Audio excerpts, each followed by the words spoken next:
Great, thank you. So this summer, Francesco and I met through a mutual, well, a partner of mine and a mutual acquaintance of his, a woman named Antonia de Pena Tretter, who used to be the educator for the Walt Disney Family Museum in San Francisco. And Antonia and I have presented together before a program called Da Vinci to Disney, How Great Thinkers Think, and you can too.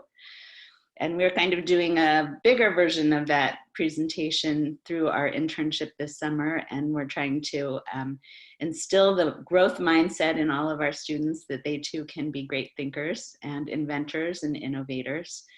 And now Antonia and I are doing a course, a full-blown course for the Chautauqua Institution, which Francesco has also graciously agreed to be part of in early August, where we expand on our Da Vinci to Disney discussion about creativity, innovation, curiosity, and genius. And I hope you guys will show the creativity, innovation, discovery, curiosity that you guys have been cultivating this summer through our internship. Francesco, this is the end of our third week, so we're halfway through the internship as of today. And the partnership that I have is through DC, Washington, DC Public Schools, where two of our interns are from. So Destiny, raise your hand.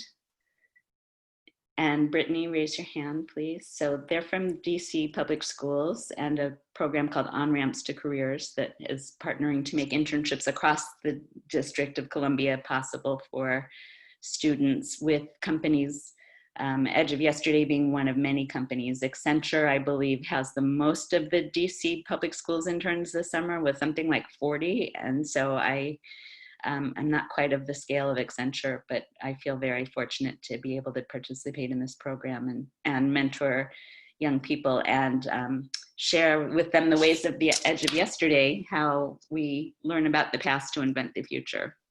So our other three interns are Sydney Johnson, who is a rising sophomore in college at George Mason University here in Virginia, or across the river in Virginia, I should say, and Hannah Drogarian, who is a senior this year at St. Andrew's Episcopal School in Maryland, which is an independent school. And both Hannah and Sydney have been interns and working with me and writing for Edge of Yesterday for 3 years now. So I love having the continuity of this internship program. And then our newest member is Janae Fouché. Did I pronounce your last name correctly, Janae? Yeah. And she's from Long Island, so she's a neighbor of yours.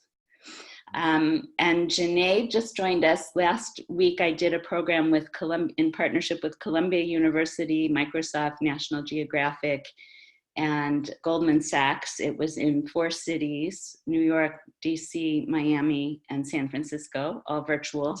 It's normally an in-person summer camp program, intensive, on STEM and STEAM. And this year we did it all as one symposium, all together, all 4 cities, and we had about 100 participants, including these guys. And Janae came to us through that symposium and reached out to me. We did a networking session because they're learning about LinkedIn and creating LinkedIn profiles. So Francesco and I are connected on LinkedIn, and maybe you want to reach out to him as well to link in with him.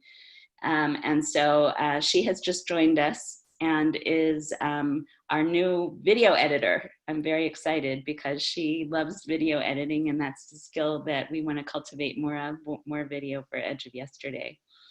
So, so with that as an introduction, they have questions that they've come up with you. And just so you know, Francesco, I stress with these young people that you can ask the standard questions like, what do you do, and what's your favorite thing in life, and what movies have you binged on Netflix?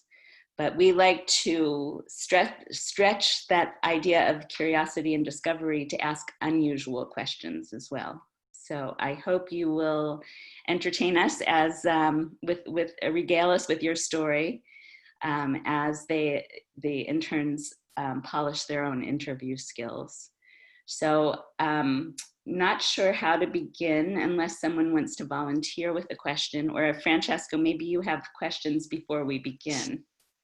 Well, the first question, did anybody take the chance to research a little bit my background? Okay, on what platforms? Where did you research, Francesco? You guys have to like dive in here. I researched you on LinkedIn mostly, and Google. Mm-hmm. Okay. So do you guys have an opportunity to read a little bit on Wikipedia what I have done in the past? Okay, so then you know a lot about me. So let's get started with your questions, and then I'll expand upon what you ask me or you suggest. Okay, so who's going to be the brave person and ask the first question? I can go first. So my first question for you is, what inspired you to make AI specifically? Like, what was the starting point or kind of your aha moment that made you want to kind of start down that track? So I had sponsored the construction of 13 classrooms in Afghanistan for actually with the purpose to educate young women in high school about digital media. All right. Since I was a teenager, I have been fairly on the money, meaning I always thought that being able to be financially self-efficient, it empowers people to achieve their goals. And I had gone, Malala had just been shot by the Taliban in Pakistan. And I thought maybe the problem are not the Taliban, but it's the fact that Malala was publishing her blogs on BBC International without any financial rewarding. And coincidentally, that's how I was making my money, and I was making a lot of money, is with advertising. So I thought, what if I build an educational program on how to make money with advertising, even if you are a young woman in Afghanistan? I also thought that a young girl in Afghanistan can share stories, or in Pakistan, where, let's say, in a war zone, that are more relevant, or they have a higher value from an SEO perspective than if the same story is shared by a young girl in Westchester, all right? So I told myself, what if I empower them to learn how to write content, to have a digital presence and monetize that? Something that was not happening with Malala. So if you would go to the BBC website, you will see a banner on top of 728 by 90 and another unit on the right side, and maybe an interstitial with a Querlo ad, and she was making no money. And I thought, if BBC pays Malala, there wouldn't be one Malala, there would be 1,000 Malala. And that would make the bad guy's life miserable, because now they're not going after one high school girl, they gotta go against 1,000 high school girls. And also because of the financial empowerment, the families would organize themselves to protect basically the breadwinner in this case, that is this young woman posting content internationally and getting received money. 2 years into this project, the government there realized that they wanted to take back control of the classrooms. So after a very extensive investment, this was a social responsibility project, so it was completely a donation of money. They took back the classrooms and we were left with nothing. It was 2014, it was the same year that IBM purchased the company called SoftLayer, who was actually the company that we were hosting our platform with. At the time, I had a company called Film Annex, an online film distribution platform. And that's where I was actually making money with advertising. So my CTO called me up from Italy and said, why don't we start using IBM Watson? And we had a brainstorming session, and we thought to substitute the classrooms with live teachers, with desks, projectors, blackboards, all the stuff that you have in a classroom that was a financial liability. and we transformed it into a chatbot.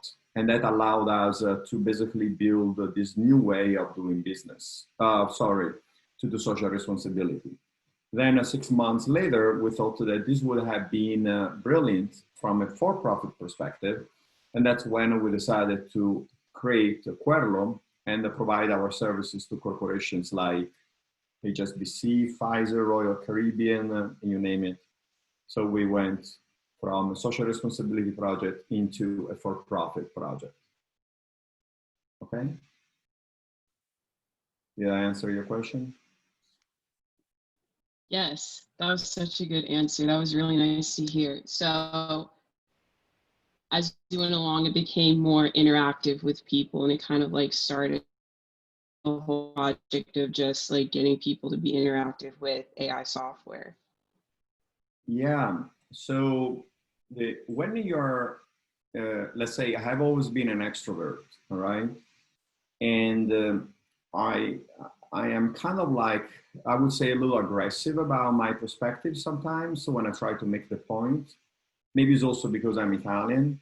So I noticed that people would behave differently with me than a chatbot, all right? So when you start a conversation, you tell people that you're positive, that you're striving for success, that even just the fact that you look in a certain way, condition those people to think they gotta follow that, all right? My sport is Judo.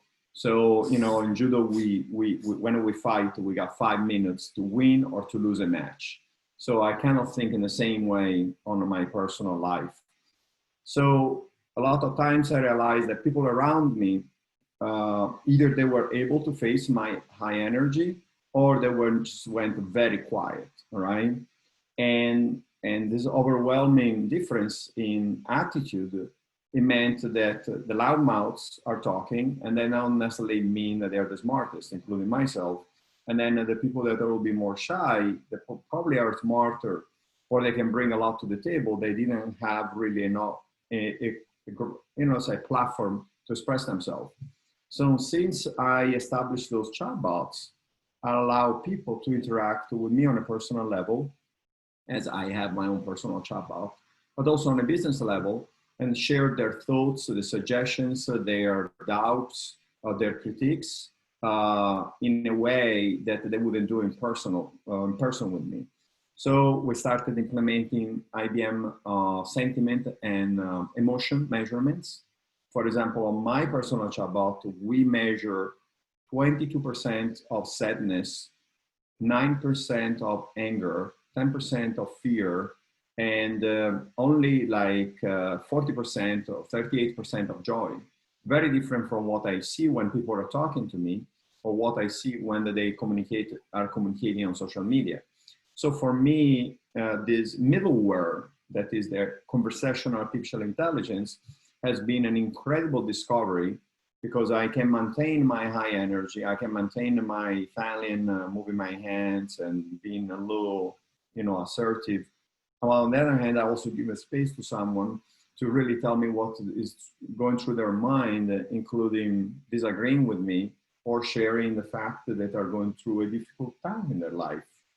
So mental health is an example of, is a big topic now. And that's what I believe, that artificial intelligence can be a good platform to learn from people as a middleware. It doesn't have to be just that, but it's a good addition to it. Okay, thank you. So one more question. Thank you. Thank you. Who is going to follow up? Because we have some of those people in this group who are more introverted and are very smart and have lots of good questions, but maybe a little reticent to speak up. I'm going to call on you if you don't volunteer. So, can I ask a question? Sure. What advice would you give someone who's young who wants to start making their own AI? Well, the reason why we build this AI the way we built is so that you can build chatbots without the need to be a coder, okay? Just like IBM use our technology for some lead generation projects they have. So you can actually use our technology for your personal use, all right?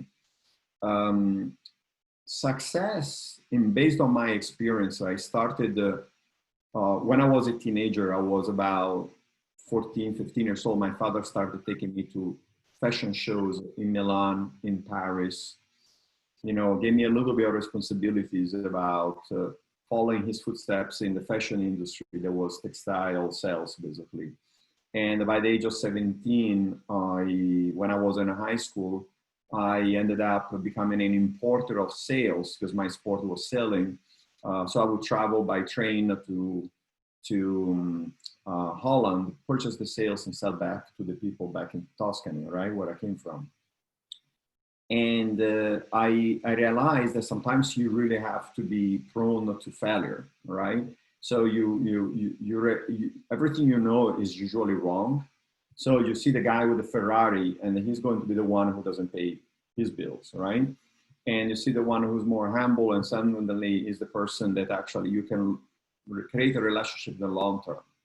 So for when I started building these AI solutions, I realized that I can have business ideas. I can execute things on an artificial level, spend some time and build this flow of conversation and launch it and allow people to comment, to share their thoughts about those ideas and eventually succeed or fail, all right? It's a little bit in line with what happens when you publish something on LinkedIn or on another social media platform. But because this is an artificial entity, you don't necessarily take it so personal, all right? So Jenny, if you publish your picture on LinkedIn, people will judge you based on the picture. Sometimes they don't even get to read your title, all right? If you publish an article, they probably judge by the title of the article or the picture you choose for the article. While the chatbot, it's a little bit more of a sophisticated conversation in which it can drag the person into this conversation, and then it allows you to ask questions to this person so that they can contribute to your business idea, and you build the business case off of that, all right? So I would say AI, specifically what we built, has the purpose to empower people to achieve those goals, knowing that there is room for failure, all right? And probably was not the brightest idea for me to travel all the way to Holland by train at 17 years old to buy sales and sell them back to those guys I sailed against, because I ended up empowering them to beat me in the next season, but I made enough money to invest and start my next venture, so that by the age of 21 years old, I moved to LA and started a fashion company.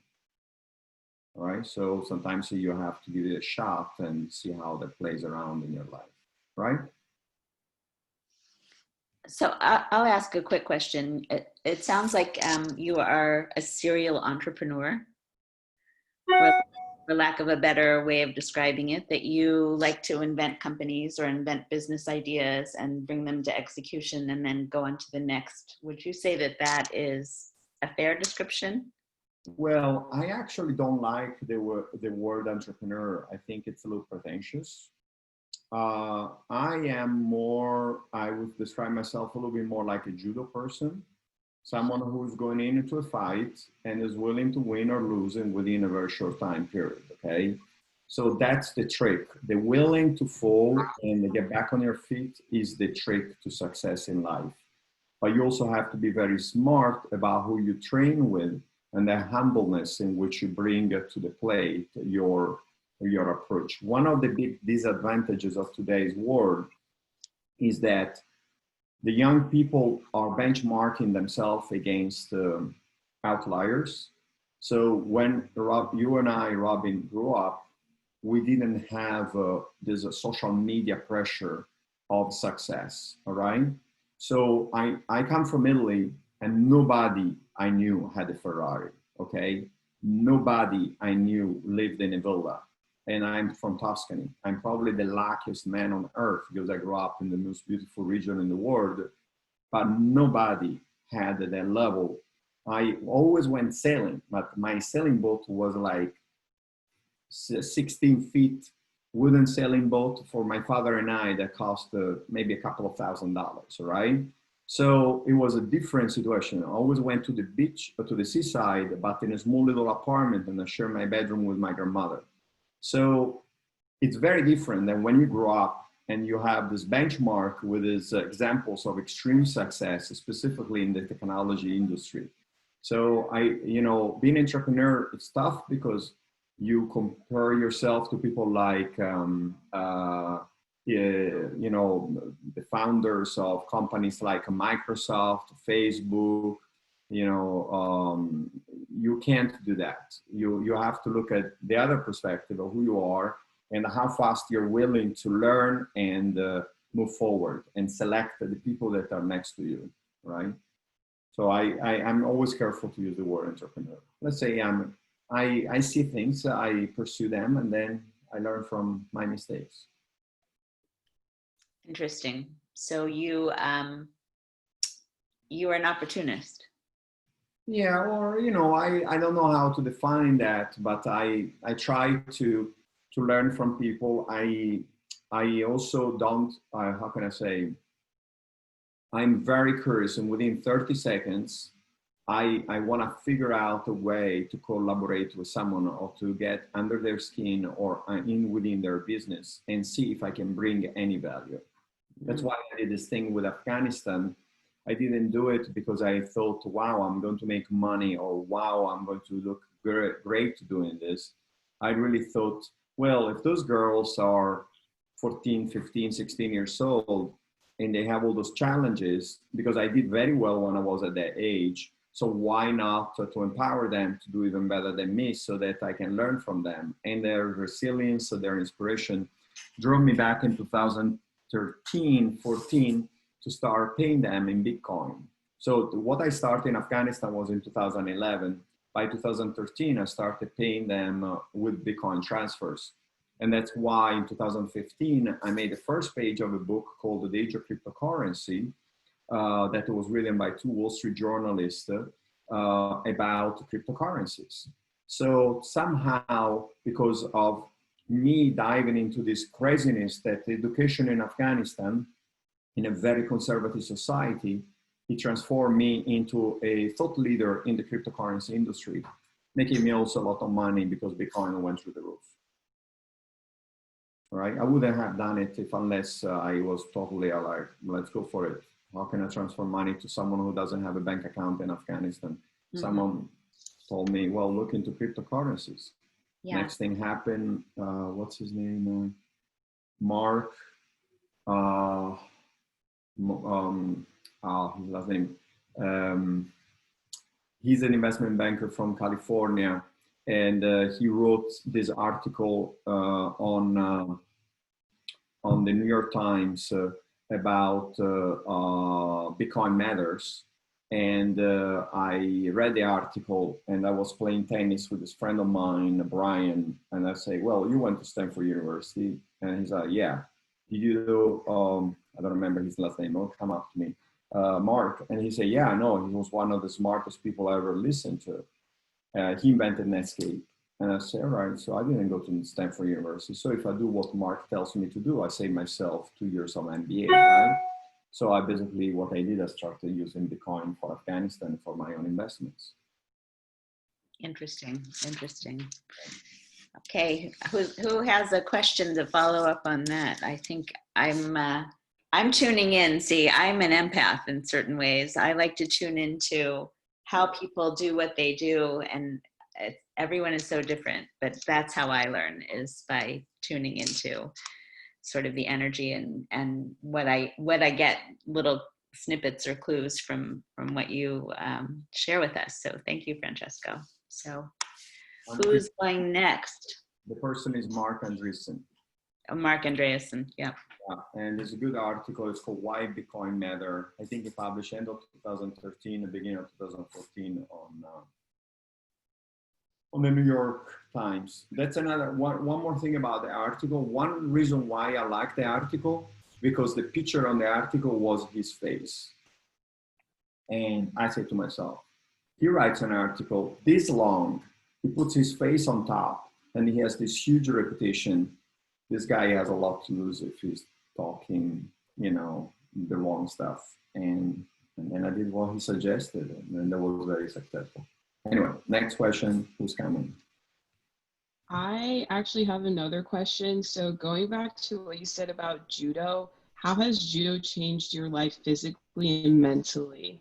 Like being a teacher, how did it kind of change your outlook towards life? And what values do you take from judo that you remind yourself in everyday life? Yeah, so judo for me has been exceptional because my father did judo since the 1950s. And he introduced me to the sport when I was 15 years old. So I started a little bit later. And judo is about disciplines, it's about commitment to train, it's about suffering. Judo, you never really make it big. Basically, even if you win the Olympics, you're not going to go home with a lot of money, all right? But what you learn is about respect, you're about you know, it's almost like is a mild version of the military with the purpose to learn off of the people you train with. So, you know, it gave me a lot of self-esteem. So, you know, anytime I step into a business meeting, I always think I'm a black belt in judo. I can handle this, all right? And there is nothing better than being humble and bow to someone before you face them as an opponent. And when you win, you bow to them again in sign of respect, just like they bow back to you. Now, bowing is very meaningful because in Japanese culture, the samurai has a katana that is a sword that they can cut your head off. So when when you bow to someone, you show in the back of your neck, and that means you trust them with your life, all right? So, you know, it built that kind of disciplines. Also, it's very physical, so it exhausts me. It puts me back in my place. I switched to become vegetarian a year ago. I went from fighting 7 to 9 fights up to 13 fights. So you also take care of your body. You look at what you eat. You look at what you drink. Your partners on the mat, they check you out every time you change. If you gain some weight or you're not as fast and dynamic as you were a month before, they point it out to you so that it motivates you to stay healthy. So I think a healthy body, healthy mind, it also provides you very good business if you can funnel in the right direction. So it's important to stay straight up. So whenever you walk into a room, you have to be powerful. You have to give that image to the people around you that they can trust you, that you're humble but strong, and that you can be a good point of reference. 20% of people in the United States and I think anywhere in the world suffer of mental depression. It's a very important point to be helpful to people and to be a good example. One of the people I train with, his name is Aziz Bendris. He's from Morocco, and he always teaches with us the Saturday morning class to kids. He always makes sure every kid stand up, chest up, strong, has this attitude of respect, but you know, standing for themselves. And he has this fun expression. He says, when you are on time, you're late. When you're early, you're on time. So, you know, it's always pushing a little bit your things, your goals. Just like doing push-ups. If I ask you to do 10 push-ups, you should do 12 so that you can actually surpass what Hannah or Brittany are doing. And if Brittany is smart, she's going to do 14 so that she can be ahead of you. I just gave you 10, right? But that's up to you. And then we build it from there. All right. So the same thing goes with business. You've got the option to go home at 5 o'clock, close your computer and forget about it, or you have an idea at 10 o'clock at night, you get up and you take care of business, but you don't want to spend all night, every night up and run, you know, working, because maybe you're going to fall apart in the next day. So it's that disciplines about what you eat, how you take care of your body, and how you interact with people, you know. Thank you so much. Thank you. And since I know you, the rest of you are all curious, I'm going to call on you because you're not jumping out. So Destiny, do you have a question for Francesco?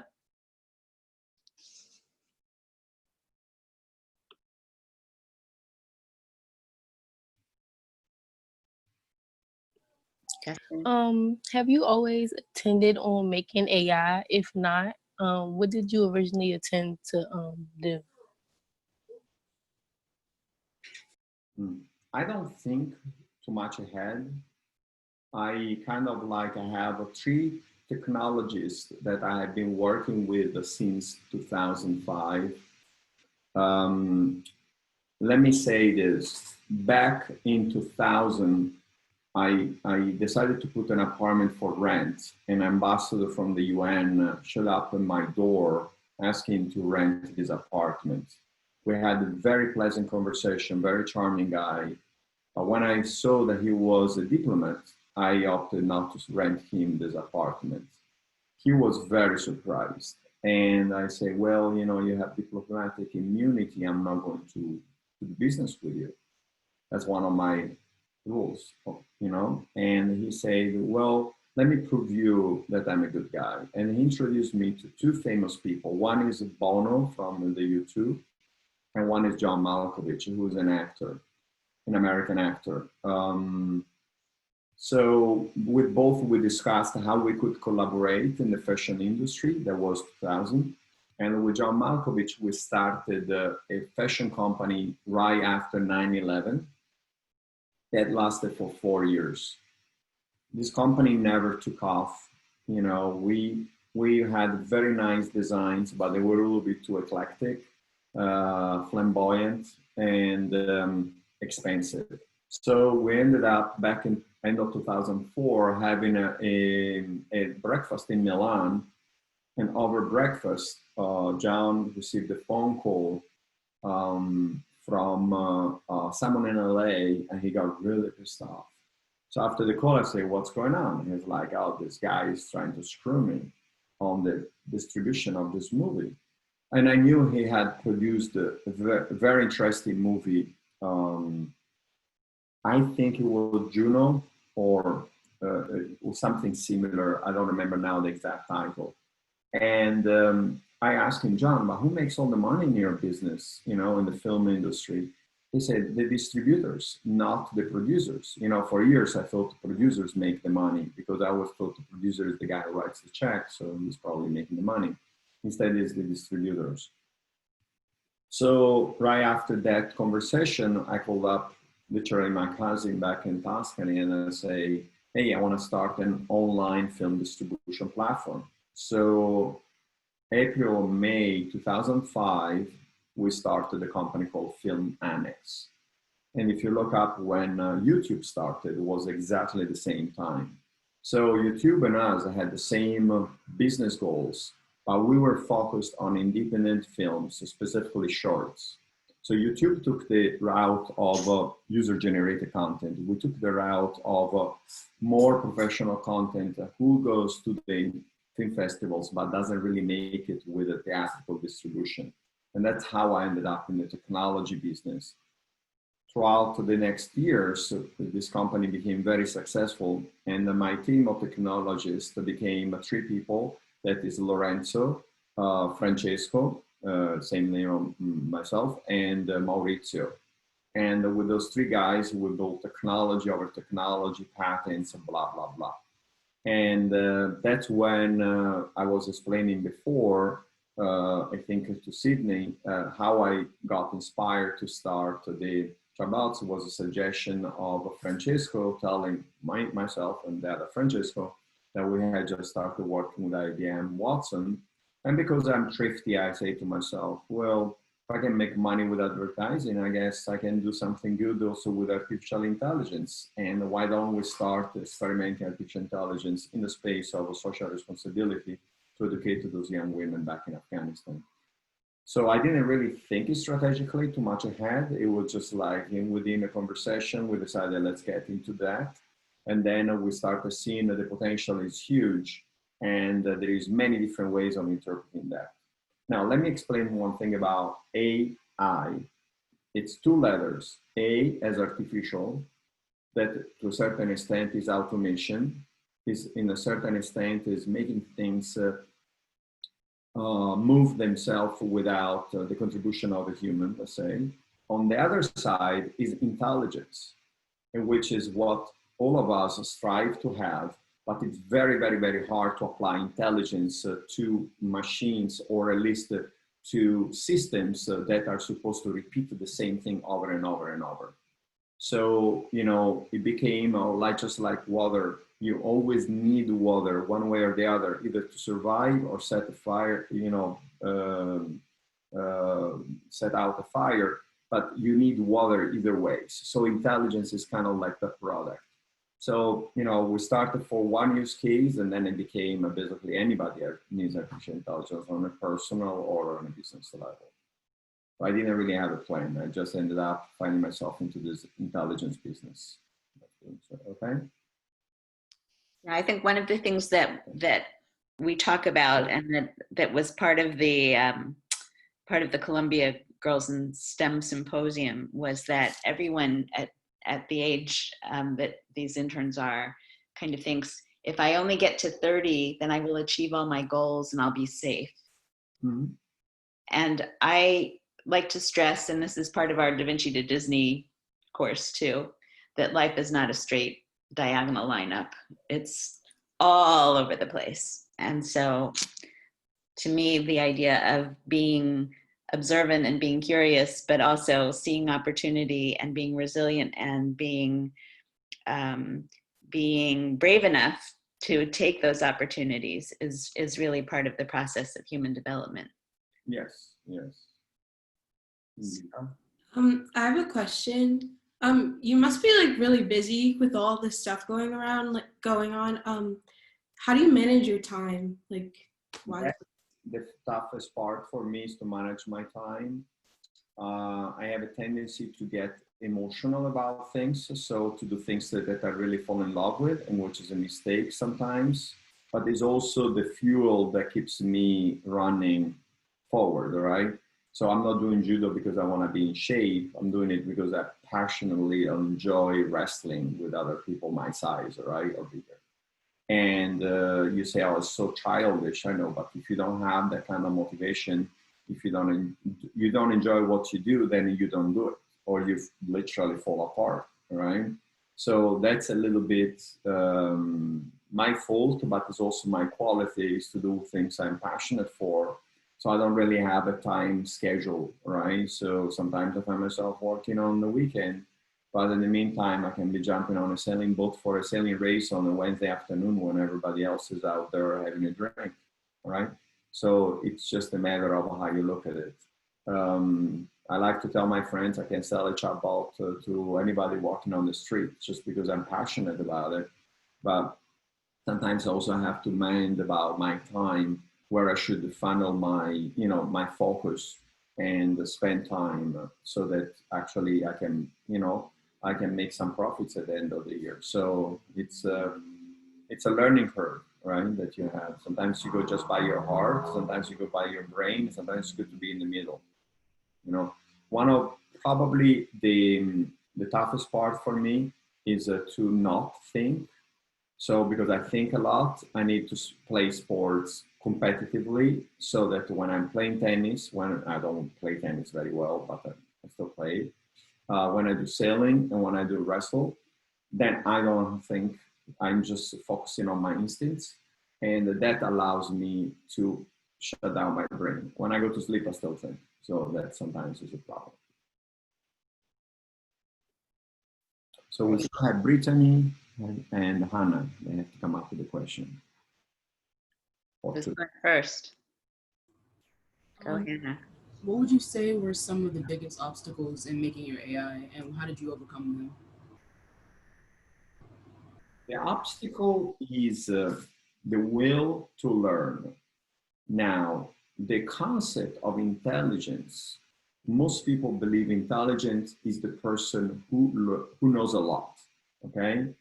Oh, they say, oh, she's so intelligent, he's so intelligent. So intelligence, I don't believe, is measured by how much you know, but it's how much you're willing to listen and how good your questions are, okay?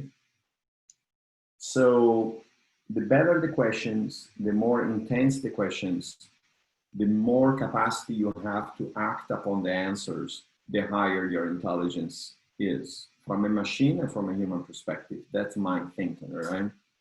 So for me, going into artificial intelligence has been a challenge to find the people that are willing to put their pride on the side and not to be out there trying to tell people I'm the smartest person in the room, but doing exactly the opposite, allowing others to shine so that they can absorb information off of their wisdom, right?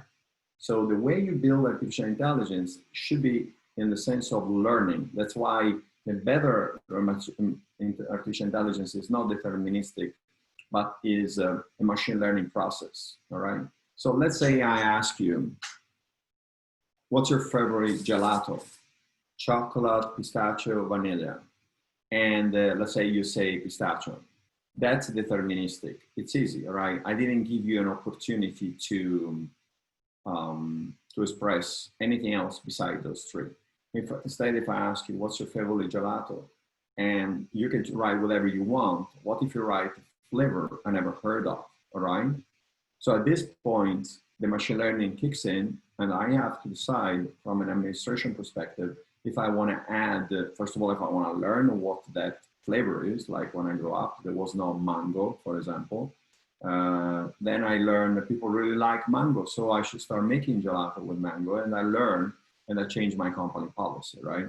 So the humbleness of learning is important, but not everybody is willing to do that. Why? Because they don't want to pressure test their limits, all right?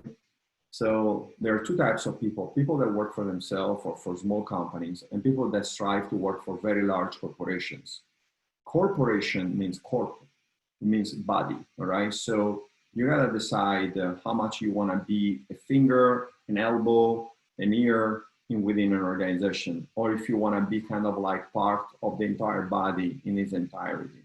All right, so large corporations, usually they're composed of people that are willing to take a very specific position, and they don't want to fail off of that position that they have. So sometimes it's a little harder to convince someone within a larger corporation to use artificial intelligence, because they will also pressure test their ability to learn within this organization. The ability to learn is also based on the ability of the entire corporation to learn. So to be fair with them, it's not fair to judge Hannah or Sydney or Robin on their learning curve, because if they're part of this large corporation, the corporation is not learning, then they're stuck in this little limbo, right? But so, you know, the difficult part of it is to judge who's the right interlocutor, the right person on the other side, and if they have clear ideas of what they want to do with artificial intelligence, right? I know I gave a complicated answer. I hope you can complete that. Hannah, how about you?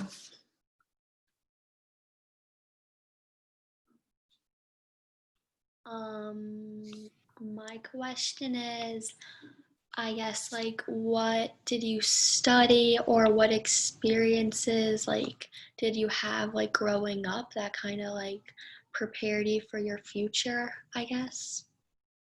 Well, that's actually a very interesting question. For me, school was a little bit challenging, all right? I would say, looking back, maybe I have a little bit of too much energy to sit in a classroom, all right? I was, for whatever coincidence, picked by a guy to become his crew for the national team of sailing when I was a teenager. So I had to battle my time between studying and representing my country in sailing. And it kind of threw me off a little bit in school. So I wasted a lot of time, or I took a lot of time doing that. But also I became extremely self-efficient as a person, able to travel on my own, as I described before. I think my father sent me to Paris over a 3-day trip to present textile when I was 16 years old. I took one day off from school, and the show was I think it was a Friday, Saturday, Sunday. So I traveled to Paris and maybe lost a couple of days in school. I would take those crazy trips for sailing and come back with sails and so on. And you know, I would say it was tough for me to stay on the day in the classroom. But it was very good for me, the capability, the you know, to interact with people and actually literally interview this older people that I was interacting with, right? One person who really impacted my life was this gentleman called Sante Deleo, which I was teaching sailing to. He was an executive who was born from Italian parents, but in Lebanon. And he told me about how diversity of thinking, in which in that case, in Beirut, Lebanon was very important, even if it was going through a civil war, that region, was very important. And how it's important to learn from other cultures, like he spoke fluent English, Italian, and Arabic. And, you know, always struck to me that it was important to get yourself into someone else's shoes. After high school, I opted not to go to college, but to do my military service, because I had to do the military service. It was a choice. There was no choice. So either you do the military before or after college. So I did it before college. By the time I graduated with,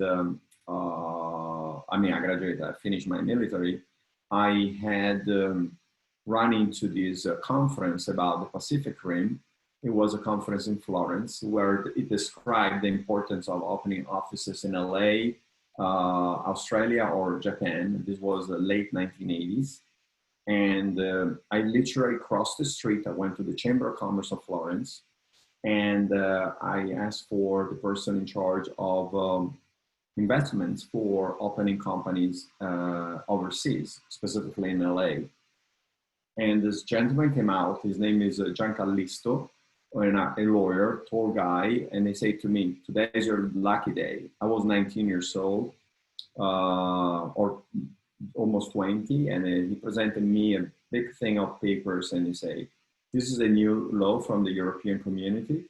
If you can put together a consortium of 6 fashion companies who want to open in LA, they will finance your operation there."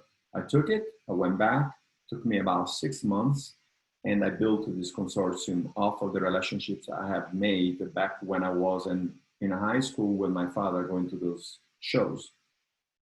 Now, they knew my father for the last 30 years, but they also knew me because I attended those shows in Florence, in Milan, and in Paris. So they kind of trusted me. So at the age of 21 years old, I packed up my stuff and opened a company in LA called the Grand Duke of Tuscany. And I started selling fashion, garments, and textile in the United States in 1990, specifically April 1990. So that was my route. Do you feel like you missed out not having a college degree or going to college? Yes and no. I think it's kind of like, if you take the route not to go to college, you have to be very disciplined about taking that 4 years or 6 years, depends on how you want to benchmark yourself, to achieve and to learn very, very fast. All right. So I'm not in the position to advise what is the right thing to do, but I know that by the time my friends graduated from college and finished their military service, I was way ahead of them in certain experiences. And even yesterday, I had a conversation with some of my high school friends, and they are to this day amazed by how fast I moved. In my second year of high school, I actually had to spend the summer repairing math and English as a subjects, as I had not performed well throughout the year. And ironically, I'm now the CEO of a artificial intelligence company in the United States. Right, so it's completely upside down. I I know one thing, I don't know anything. So that's why basically I do what I do, right? I'm trying to learn.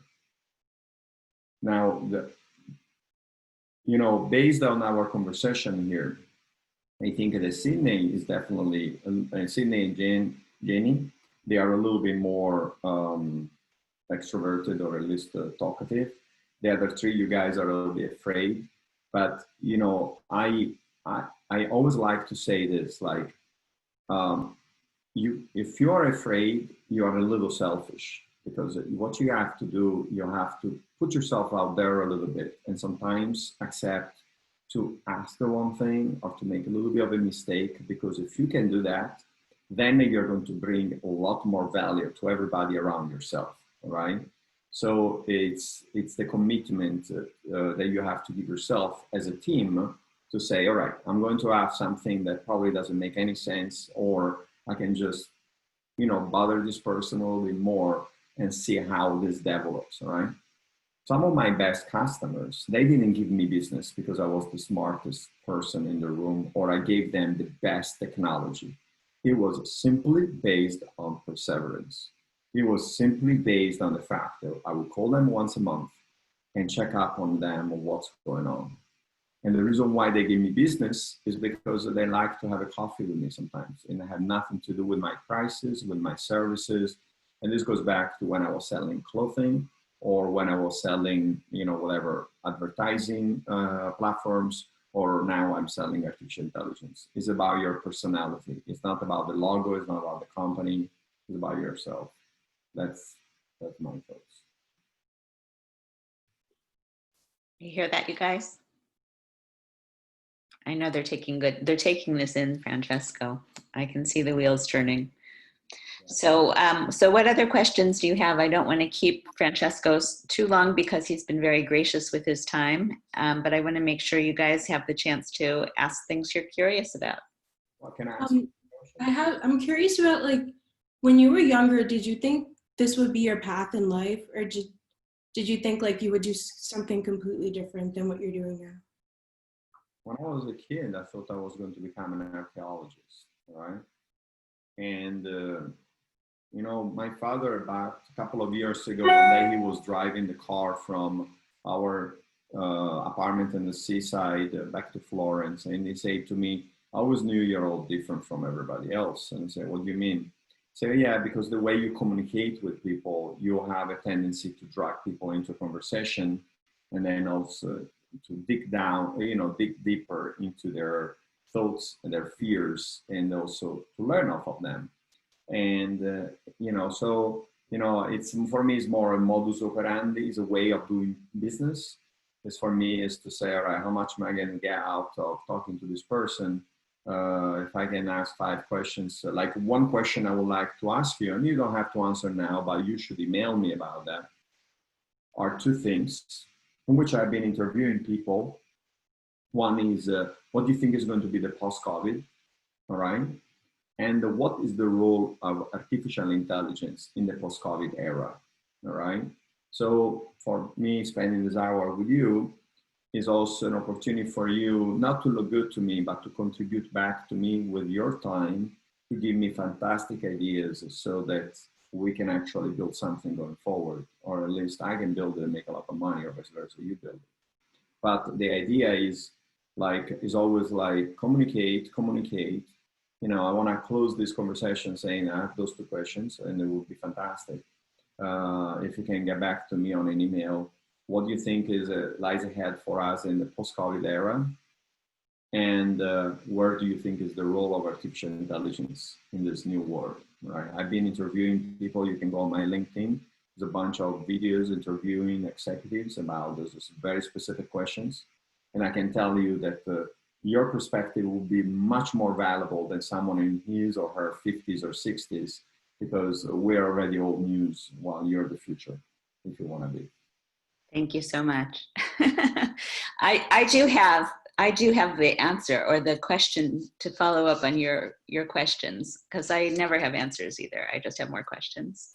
Yes. So what I am curious about is how we take an opportunity like this, where we can meet here with 5 interns, on artificial, you know, on Zoom virtually, and give them a valuable, high quality opportunity, not just to learn, but to act and to do and to meet interesting people like you, and scale it up using AI and a learning management system and other technology tools to enable many more young people like this to have that opportunity, when virtual school for many kids right now is doing worksheets and meeting with the teacher once a week and not very rich, because COVID is not going to be disappearing anytime soon. Yeah, let me say this. Let me show you something. I want to show you something very fast, all right? Querlo.com. Let me share. Can I share my screen? It's okay? Yes, please. All right, so let's share my screen here. Share. Can you see my screen? So this is the Querlo website, okay? So all of you can go to the Querlo website and create a login and use the technology. There is no cost, it's free. You can click on products and you can see some examples of products that we produce. Specifically, you have the chatbot assistant and the lead gen. They are two free products that you can use to build your own personal or lead gen chatbot at no cost right away. Boom, all right? You can go into the blog section, and beside that there is a news section that talks about the interviews I was talking about.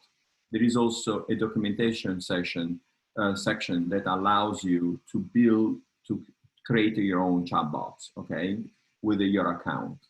Once you are in the Querlo account, oh, sorry, another one. Oops, sorry. Once you're there, you can actually build chatbots by yourself, okay? It's very simple. I will show you the chatbot of the Opera del Duomo. Have you guys ever been in Italy? Anybody has been in Italy? Oh yeah, Robin has been. So anyway, I come from a town called Florence. It's the cradle of Renaissance, okay?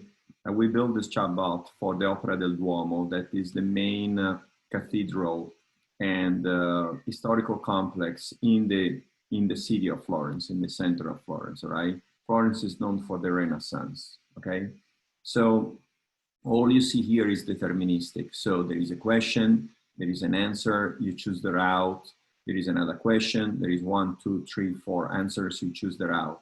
When you go here instead, and the blue is a statement. So you go, red is questions, green is answers, blue is statements. Those are videos, can be images. But when you go here, you have something called the natural language understanding. That is the capacity of artificial intelligence to understand. So I'm not asking you, when I ask you, what's your favorite gelato? I'm not giving you 3 options to choose from. I allow you to choose whatever you want, right? So natural language understanding is the capability, this capacity of basically your AI to understand an open question answer. Now it's a little slow because I'm on Zoom, but you'll see there is we built this with 100 intents, okay? And this will allow basically you to learn using this technology, how to build your own chatbots. Another thing you should do, you should have your LinkedIn page ready. You should build your chatbots, and you should update that you have built a chatbot. And in this way, you start also building a little bit of project for yourself, so that people from outside see that you are capable or you are engaging with the type of technology, right? So this is the NLU I was showing about. So you know, that's my call for action for you. Use Querlo if you want. There is no cost. This is how our Michelangelo artificial intelligence looks like. Are you guys familiar with Michelangelo? All right, so this is his Pietà in Florence. And supposedly the gentleman you see here is him, is a self-portrait of himself. The full Pietà is he's holding the body of Christ, all right?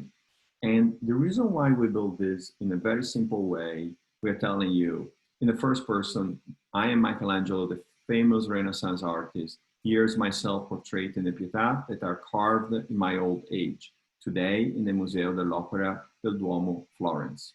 If you have questions about my life and art, I will respond. So,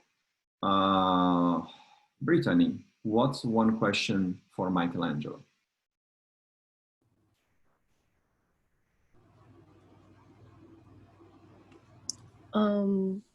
What was the greatest impact on your life?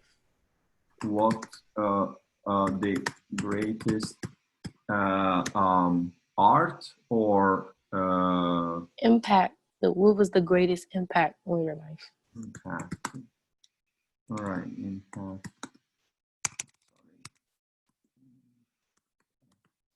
Of your life, all right? So let's say, I don't know if there is an answer that is in line with this, because I don't know if we program for the word impact yet. So he said, the main works are the David and the Sistine Chapel ceiling, the Moses, the prisoners, the Medici in sacristy, the Last Judgment, and the design of the dome of the St. Peter's Basilica. So this is a, this is a way for us to learn. So let's say, Destiny, you have a question for Michelangelo?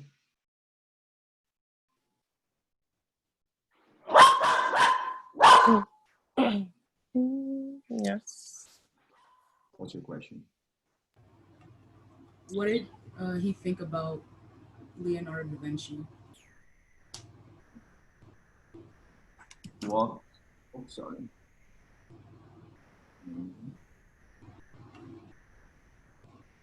What do you think about Leonardo da Vinci?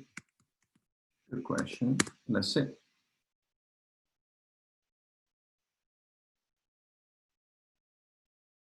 I admire the work that Da Vinci exhibited in Florence in my youth.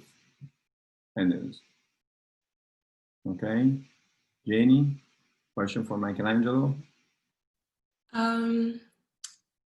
Why did you start creating art? Okay, fantastic.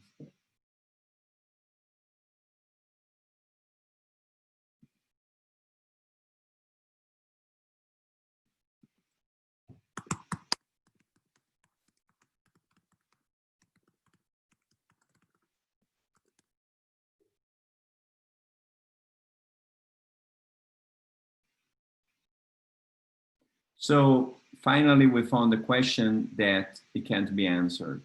So at this moment, there is a notification that has been delivered to our team in Florence, in which in the next 7-8 days, they're supposed to give an answer pertaining to the question from Jenny. This is called machine learning. So ironically, Brittany's and Destiny's questions are very valuable, but they are not as valuable as this question, because this question will force our team to do research and give us an additional clue that is an additional intent. So the utterance is, why did you start creating art? The intent has not been achieved. Make sense? So let's go for Sydney. Sydney, your question to Michelangelo?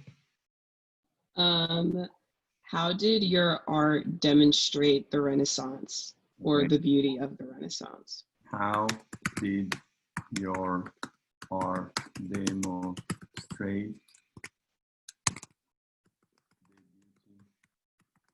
of the Renaissance?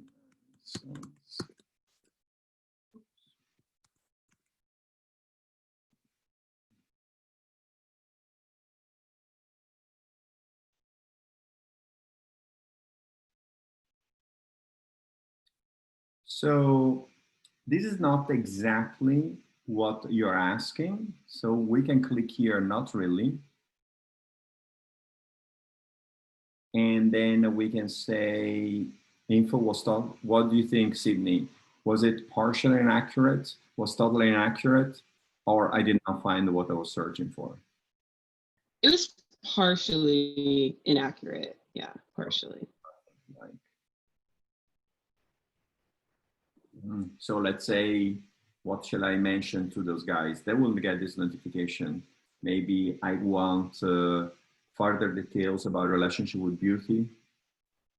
Yes, or like his, I guess his inspiration and beauty during the Renaissance. Yeah. Mm-hmm. Further info on the inspiration, beauty, and Renaissance. Ooh.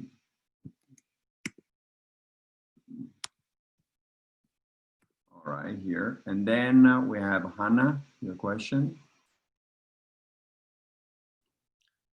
What were some of his failures? Interesting. What have been your failures? Right?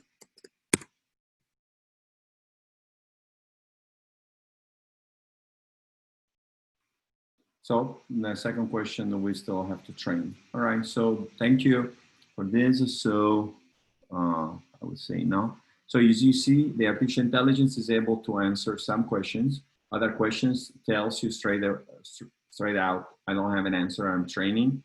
And other questions, is this satisfactory? And we help the machine learning to improve, all right? We went from a 50% satisfactory level of 10 days ago to 88% average now. So let's say, but we also have received questions that are still not part of our knowledge base. And with the system, we're improving the knowledge base. We got 4 or 5 people full-time available to update this with the right answers. As interpretation of the Opera del Duomo, that is an organization, 700 years old organization. That's all. Okay, I did my thing with Michelangelo. Robin, what's next? No, I think that's great. We did look at Michelangelo yesterday, and Antonia and I had both been asking him questions, and he did much better yesterday than he had done when we asked our initial questions. So I was very impressed. Well, you know, that's my point, is that questions of the younger generation, people that probably have a different perspective or different opportunities, right?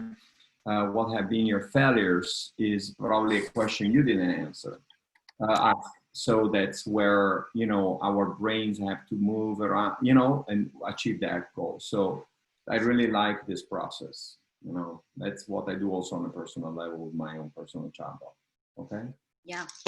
Well, thank you. This has been so informative. Your story is fascinating, and I hope it's inspiring to me, and I'm still learning, even though I'm old or not as young as these young people. But I also hope that that you guys have gotten some inspiration out of this discussion with Francesco. I love having diverse viewpoints and adding different kinds of people, different generations, different backgrounds, for them to introduce them to what our idea is about.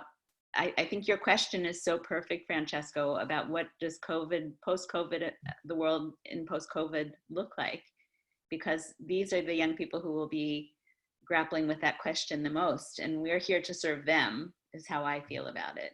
We are here based on our experience and expertise, as limited as that is, to be able to help them solve these big problems that are not only persisting from before, but are in some ways magnified, in many ways magnified now. Exactly. So let's do this. If you know, the interns are willing to write this brief about the post-COVID and the role of AI, it would be fantastic for me to receive that. And if there is an opportunity, I could also schedule. I do have an intern who I might ask to run an online interview on Zoom to your interns, and there will be an interesting conversation. And then eventually I will be honored to publish that to my network. I have a network of about 11,000, 12,000 executives on LinkedIn. And I think your perspectives, it would be much more valuable than my perspective, all right? So if you guys are cool with that, I would say get familiar with Querlo, see if you want to build your own chatbot, write up this email with not too long about what you think the post-COVID will bring to us and what is the role of artificial intelligence. And then eventually we can organize a between intern interview and publish it on our mutual networks. Because I think you're already at the age where you have to think about the future, and you can right now, without even worrying about what is happening in the next school year, you can already make an impact with your perspectives, as long as you are disciplined and you run it by your friends, your partners, your parents, whatever, and see what their feedback is. But you have to talk about the future, because now it's a very big change. There's one thing I want to close with is this. In 1345, the Peruzzi Bank shut down, Peruzzi and Bardi banks in Florence, because they were not paid the debts by the British government for the War of the 100 Years, okay? There was a financial crisis, just like 2008, 2007, 2008 in the US. 13 years later, there was the Black Plague in Florence.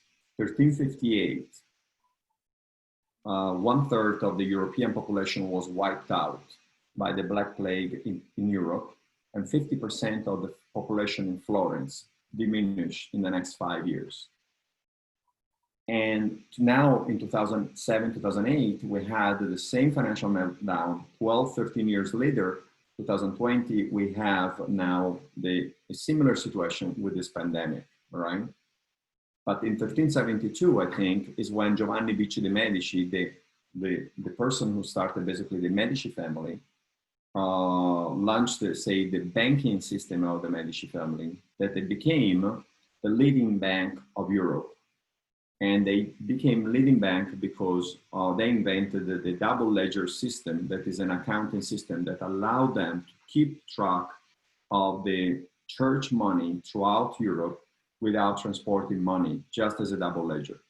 So we are at the brink of a new renaissance driven by technology, just like it happened back in the 1300s.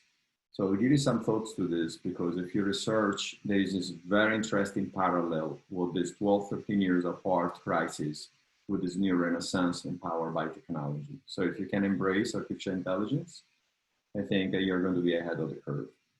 All right? Great. Thank you.